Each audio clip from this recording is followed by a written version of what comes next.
కోరిన కోరికలు తీర్చే బంగారు తల్లిగా గ్రామ వెలవేల్పుగా వెలిసిన అమ్మలకన్నమ్మ ఆది పరాశక్తి శాంతి స్వరూపిణి జిలుగుమిల్లి మండలం దర్భగూడెం శ్రీ శ్రీ భూలక్ష్మి అమ్మవారికి ఆషాఢమాసం 4వ ఆదివారం సందర్భంగా కేతిరెడ్డి రాజకుమారి నెహ్రూ దంపతుల ఆధ్వర్యంలో గ్రామ పెద్దల సహకారంతో మహిళలు ఆషాఢమాస సారెను అమ్మవారికి సమర్పించారు.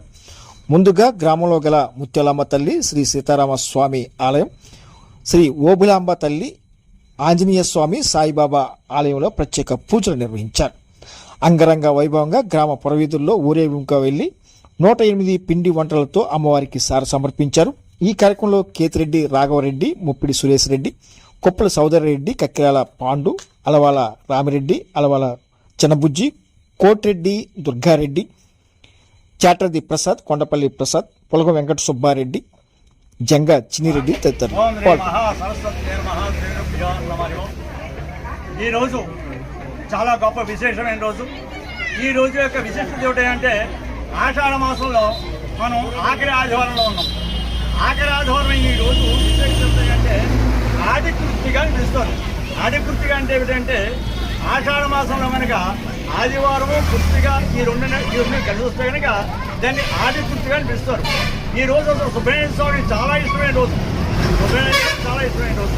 అటువంటి మహాపర్వదిన ఈ రోజున మన గ్రామంలోని శ్రీ మహాకాళి, మహాలక్ష్మి, మహాసరస్వతి, శ్రీ కవతార సుబ్రహ్మణ్య నవదుర్గాసుని శ్రీ భూలక్ష్మి మాతని శాకాంబరీదేవిగా అలంకరించి అమ్మవారికి ఆషాఢ మాస శాల సమర్పించడం జరిగింది.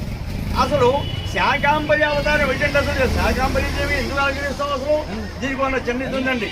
మనకి చండీ సప్తశక్తులను మనకి మహానుభావుడు వ్యాసులో చాలా గొప్పగా వివరిస్తారు. దీని గురించి ఏమని చెబుతారంటే శాకాంబరి మాతగా అమ్మవారిని ఎందుకు అలంకరణ చేస్తున్నాయి అంటే పూర్వకాలంలో దుర్గముడు అనే రాక్షసుడు ఎన్నో బాధలు పెట్టేవాడిని, నృషుల్ని అందరూ కూడా ప్రజలు కూడా వాటి అతను ఏం చేస్తుండేవాడు, తన సమూహంతో అంటే రాక్షస సమూహంతో యజ్ఞాల్ని యాగాల్ని జరగనివ్వకుండా ఎన్నో బాధలు పెడుతూ ఉండేవాడు. మరి యజ్ఞాలు యాగాలు జరగకపోతే అలా అండి అవిసు పైకి వెళ్ళదుగా. మనం అగ్నిదేవుడి ద్వారా అవిసు పైకి దేవత వెళ్తుంది. అవిసు పైకి వెళ్ళకపోతే వర్షాలు కురవట్లేదు, పంటలు లేవు, ప్రజలు చాలా ఇబ్బంది పడుతున్నారు. అప్పుడు ఏం చేస్తారండి, ఋషులంతా కలిసి అమ్మవారి గురించి తపస్సు చేశారు. అమ్మవారిని తలుచుకున్నారు. ఏంటంటే ప్రకృతి స్వరూపం అంటే అమ్మవారి స్వరూపం.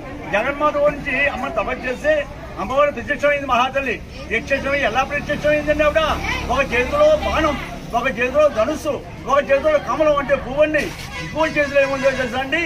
శాకాంబరి అంటే సమస్త కంద మూల ఫలాలతో, సమస్త కూరగాయలతో, వరి ధాన్యంతో, ఇవే వేడి కాదండి, ప్రకృతిలో లభించి అన్ని పంటలతో ఆ పంటల్ని కూడా చేతిలో పట్టుకుని ప్రత్యక్షమైందండి మహాతల్లి.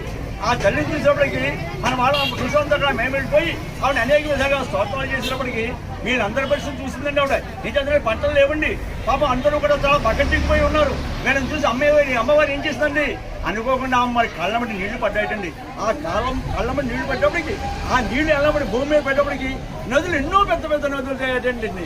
ఆ నదుల ద్వారా నీళ్ళు ఆ ప్రకృతి అంతా ప్రభావితమై అన్ని పంటలు పండడం జరిగింది. అప్పుడు అమ్మవారిని ప్రార్థించానండి, అమ్మ నీ అనుగ్రహం జరిగింది అని చేత మాకు నీ యొక్క వరమి అమ్మ అని చెప్పేటప్పటికి అప్పుడు అమ్మవారు ఉందిట.